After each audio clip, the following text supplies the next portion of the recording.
word to wise. Grass only greener when it's fertilized. Gave them truth in these songs, they prefer to lies. Destiny beautiful, adrift in her purple lies. You can't see me, you Stevie, wondering how I reach more evolutions than Evie and make it look easy. Before we get started, if you want to see more awesome comic book videos like this one, it only takes 2 clicks to become one of Earth's mightiest subscribers. Click, click. What is up, Earth's mightiest subscribers? It's Ernie, Blerd without fear. Welcome back to the channel. Okay, so in today's video, this is a video that is dedicated to one of Earth's mightiest patrons, Absolute Venom, who pledged at the $25 level to request that I cover this topic, Power Rangers Shattered Grid by Boom Studios. Writers Kyle Higgins, Ryan Parrott, Anthony Burge, Caleb Gollner, Adam Cesar, Becca Barnes, and Alwyn Dale. And pencilers Jonah Sharf, Dan Mora, Marcus Toe, Dylan Burnett, Patrick Mulholland, Hyunjin Kim, Simone DeMeo, Danielle Nicoolo, and Diego Galindo. And yes, that's a mouthful. Very huge creative team here.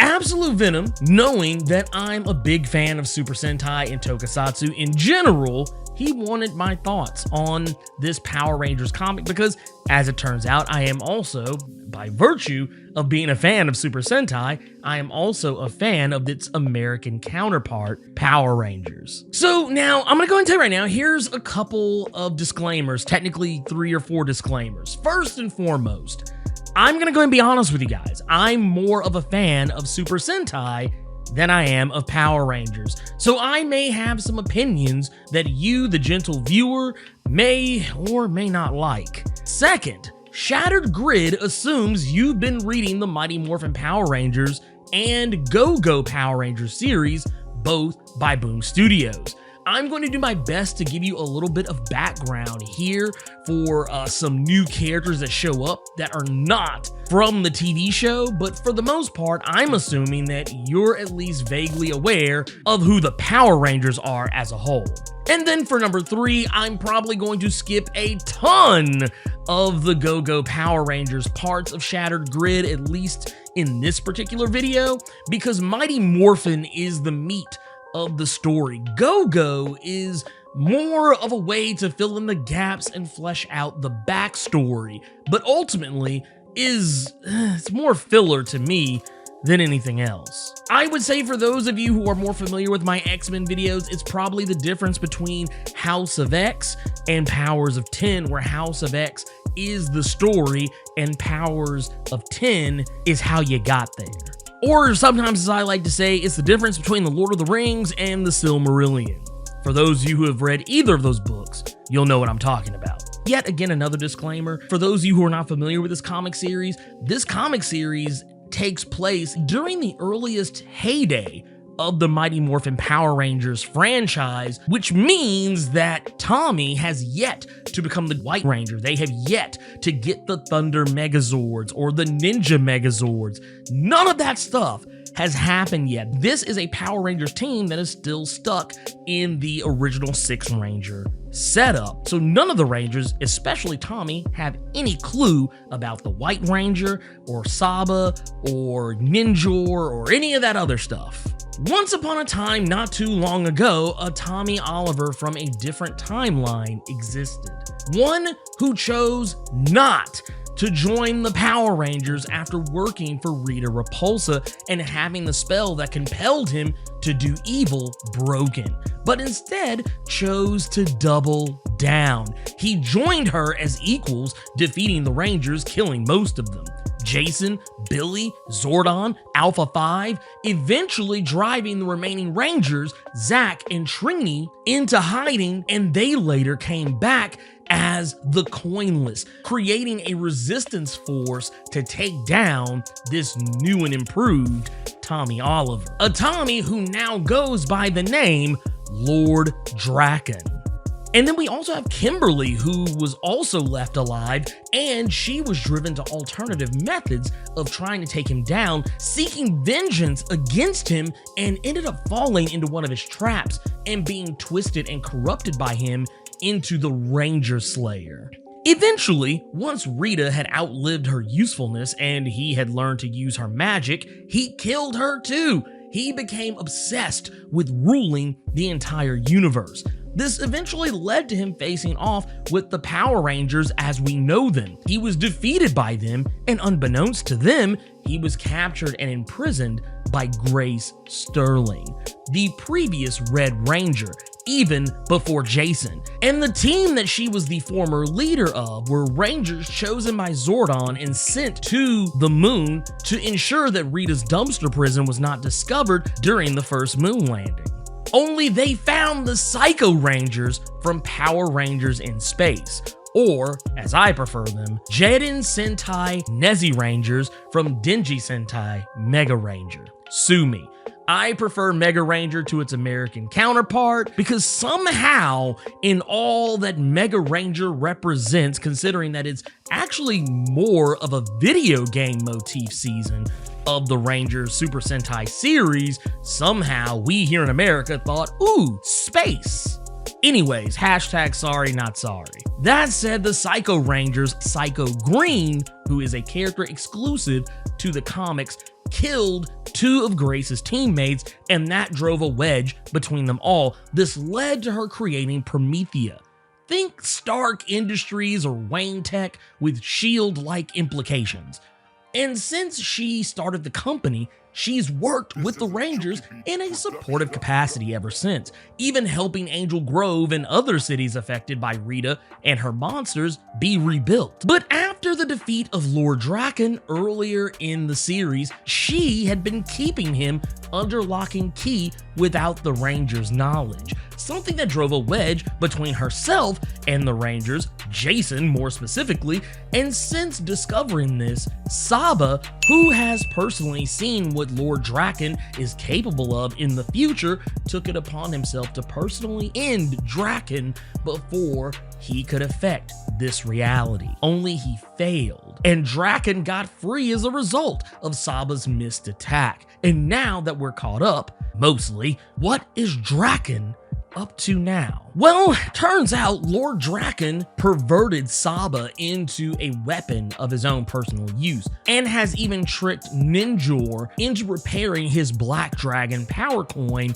and Morpher, something that was originally destroyed during the Black Dragon arc of this comic series. And with it repaired, mostly, he's been laying back in the cut and watching the Rangers try and stop him from enacting his plans, even sneaking in and out of the command center right under their noses, stealing their crystallized morphing grid fragments, something that reacts strongly to green chaos energy that Drakkon can get more of from the original recipe Tommy Oliver.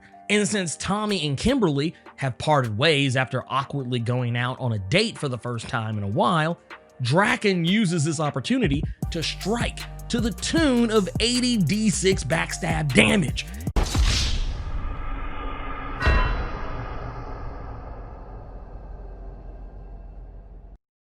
And before Drakkon can take Kim out of the game, she's saved by a Ranger from across the grid.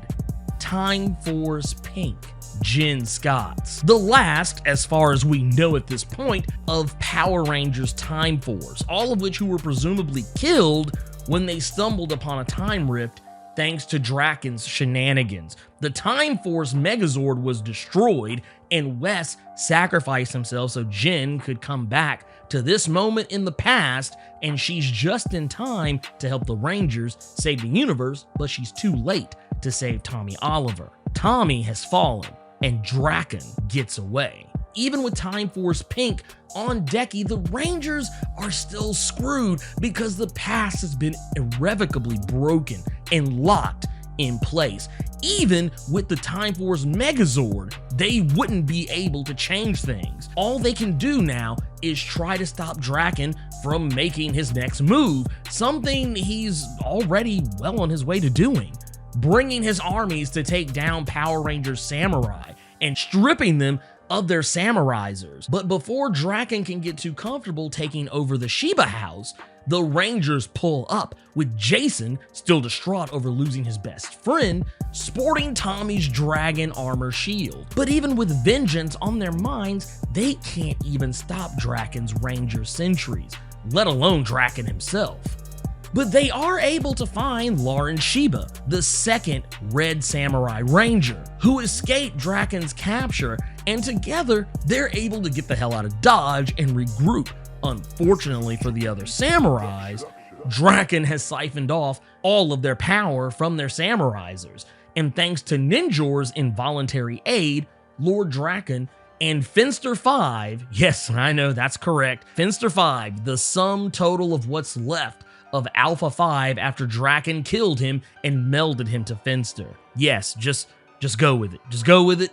And together, they're about to conquer the entire grid, because now, knowing that taking all of an entire team of Rangers' powers is ideal, it's not practical. Taking power from an entire team can cause Drakkon's powers to grow unstable, but taking power from a couple of Rangers from a bunch of different teams here or there will help him increase his power to godlike levels without destroying him. So now Lord Drakkon travels across the grid, infiltrating Power Ranger Zeo around the time Jason left behind being the Gold Ranger, disguised as their Tommy Oliver, fooling even Jason himself. And once he got what he wanted, he killed the genuine article and made off with Adam's Zeonizer. And with each morpher he takes, he's able to add even more Rangers to his Ranger Sentry army.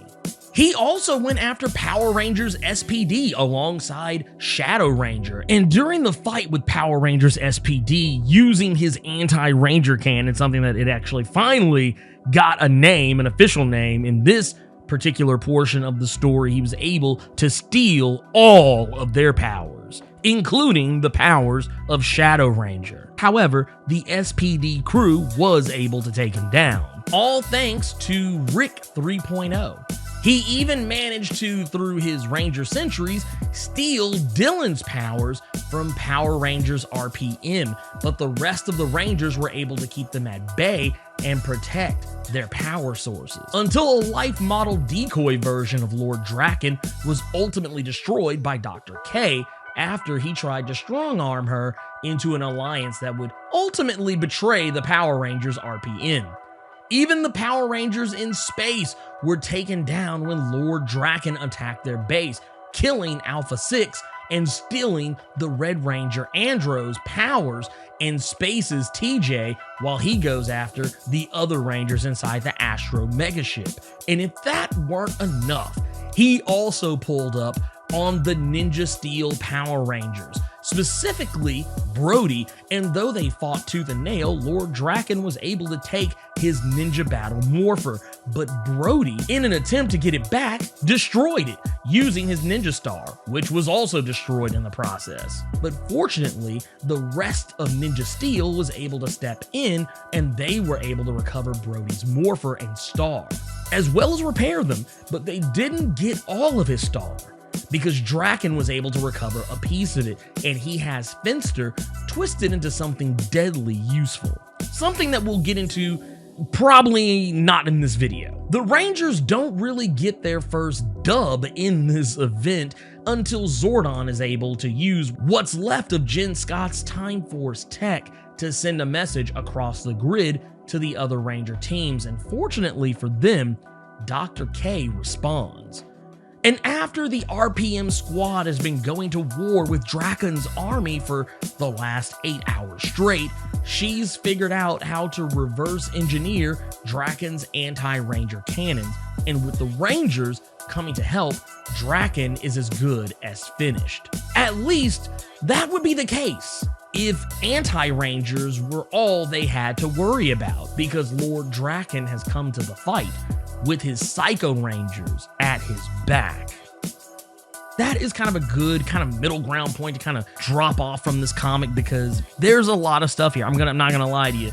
This comic is huge. Even if you include Go-Go Power Rangers into this, it's still about roughly 15 issues. It's kind of a big deal, and you do kind of need to know some of the stuff from Go-Go Power Rangers, to kind of, fill in some of the gaps, and is really just kind of there more so you're not entirely confused. Like, for me, technically, yes, having the Go-Go Power Rangers series and reading it did help fill in some gaps. That said, I mean, yeah, it's not a bad series at all. But that said, we're not done with this by a long shot. There is still roughly a few more issues of this comic to address, and I'll do that in another video. This is actually kind of making me rethink how we do that $25 thing. I think we might actually have to raise that up for like bigger events like this. Stuff that's like really long, I'm like, ugh.